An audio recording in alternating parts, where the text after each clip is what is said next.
What's up everyone? Welcome back into my YouTube channel. So ngayon pag-usapan natin kung paano nga ba tumagal yung ating empleyado sa ating business.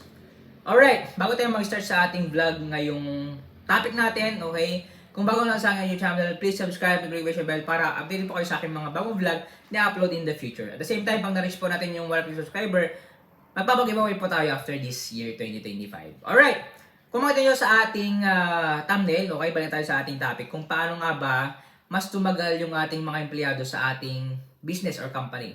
Kung makita nyo po sa ating thumbnail, okay, itong picture na to, nakakamihan ng picture kasi patapos na yung food bazaar that time, okay? Kami po ay nagpicture tapos kumain, okay? Para tumagal yung ating empleyado sa ating company or negosyo.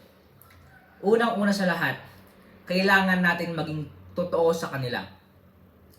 Kailangan natin maging totoo sa kanila. Ano yung nararamdaman natin, i-balance natin, ipag-pray natin sila, okay? Kasi kapag nagiging totoo tayo, mas lalong nagiging totoo rin sila. Give and take. At ang Diyos magbibigay ng guidance, okay? Huwag natin tanggalin ng Diyos sa buhay natin kasi siya magbibigay ng true success, siya magbibigay ng right people, sino tatagal sa company mo, na empleyado, dahil siya lang naman ang nakakontrol sa lahat. Hindi natin control lahat. Pangalawa, kailangan natin maging honest. Yes, medyo magkakaparehas lang yun, pero yun lang yun. Okay? Kailangan maging totoo, maging honest tayo sa kanila, ano yung naramdaman natin, ang kailangan i-improve, gawin natin. Pangatlo, okay? Kailangan natin na maging sensitive, okay?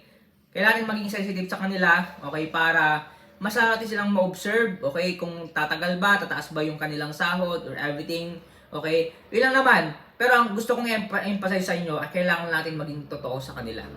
Okay? Dahil naniniwala ako na if we are true, okay, tayo ay naging mabuti sa ating mga empleyado, ay magiging mabuti rin sila.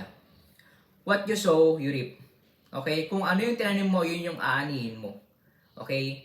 Kaya lang nagkakaroon ng problema dahil sa mga problema, kagawa nila, kaya kailangan natin maging mabuti. Okay? Lagi kong sinasabi na huwag tayong sobrang bait sa ating empleyado kasi pwede tayong take advantage.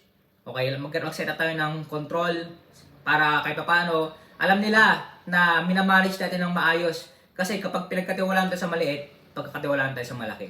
Okay? Lagi natin tandaan yan.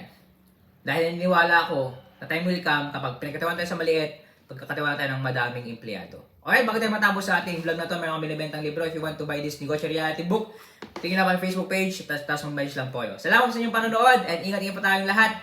God bless. Praying for you.